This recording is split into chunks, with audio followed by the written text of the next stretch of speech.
Okay, our next witness is Joyce Bahr, joined by Ellen Essig, and they will also be accompanied by several other folks from the Unsealed Initiative. But as I understand it, only Joyce, only Ms. Bahr and Ms. Essig will actually be testifying. Ms. Essig is not present today. Ah, okay. Well, join us.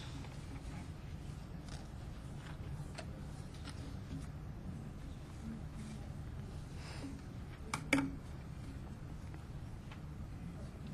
think some of these people are in there. Oh, there.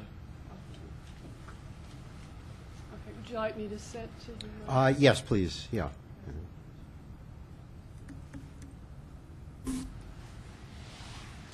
We can bring more chairs to the table if they want to come to the table. Oh, okay. We can bring chairs over. Yeah, Like whatever you said. works. You can sit up here, move up here.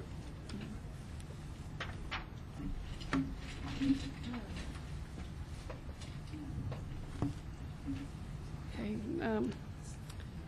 My name is Joyce Bahr. I'm president of New York Statewide Adoption Reform's Unsealed Initiative, and I am founder of Manhattan Birth Parent Support Group.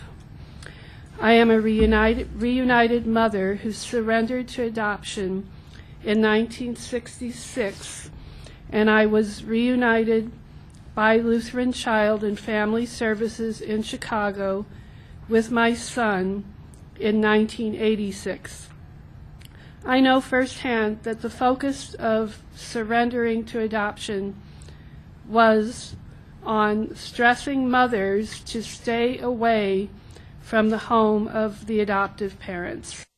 So social workers, many of them nasty, used the words, "do not disrupt," which was said many times. My parents' presence was required by law in Illinois when I signed the surrender paper terminating my parental rights. There was no mention of confidentiality for me in the presence of my mother. My mother did clear it up with the agency worker that I would not get any confidentiality, but I could possibly be reunited with my son once he turned 18.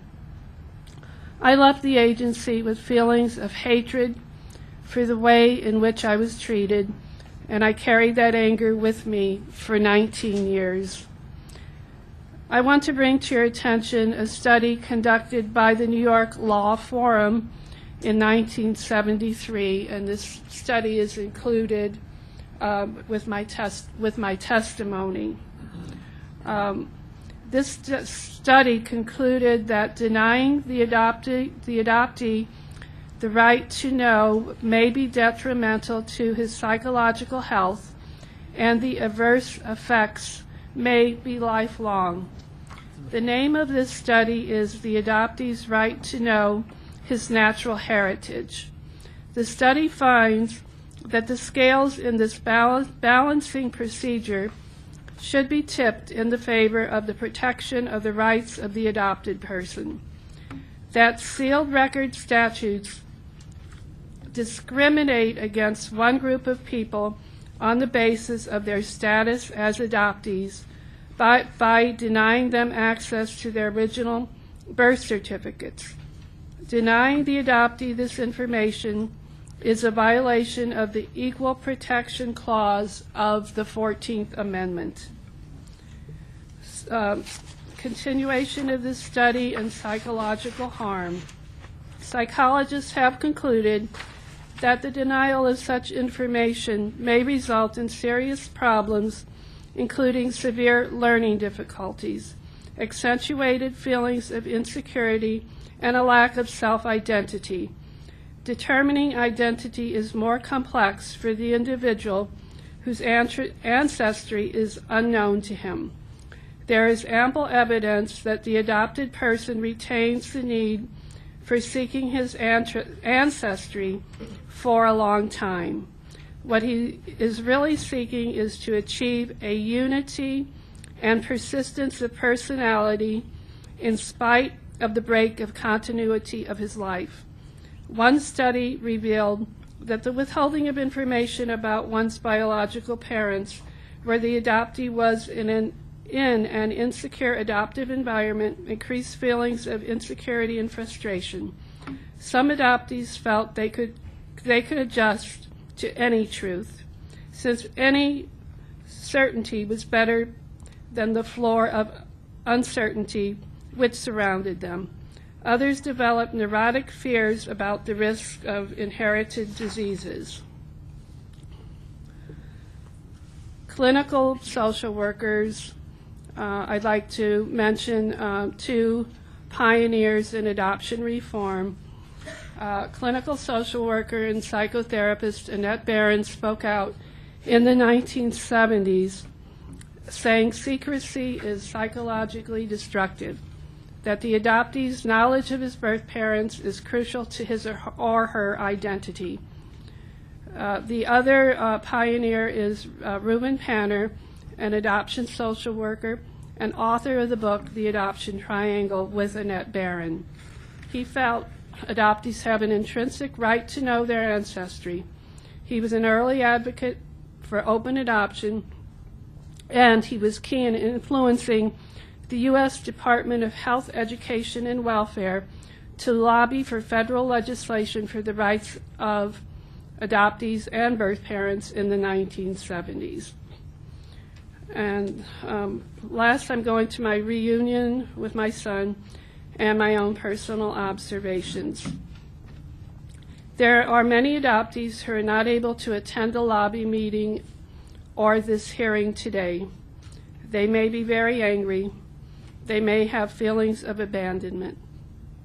They may suffer with grief and anguish. They may be very frustrated and even claim to be anti-adoption. In the mid-1970s, I met a 35-year-old adoptee who I came in contact with on a regular basis. He was very angry, and one day he told me he would really like to know who his mother is. I was quite surprised because I was led to believe adoptees would never want to know who their biological parents were.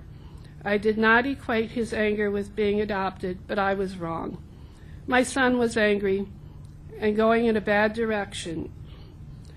By luck, I met two adoptees in the same week in 1985. They influenced me and helped me to become empowered to contact the adoption agency. My son and I reunited in 1985 when he was 19. It didn't take long for his parents to let me know he had a much better attitude. He was headed in a bad direction, and my quest to find him was beneficial for both of us. Healing my repression and my postponed grief, I can attribute to our reunification. There is something to say about psychological healing, how badly it is and needed, and how the passage of the Bill of Adoptee Rights, A909, is the best thing to do. Finally, I'll close with a line from a poem that Lisa Benny, adopted in New York from Italy, published. Please give me my truth and I'll go, for it will heal my right to know. Thank you. Thank you. Questions? Thank you very much. We appreciate all of you coming here today. We're done? No questions? No questions. Okay. Thank you.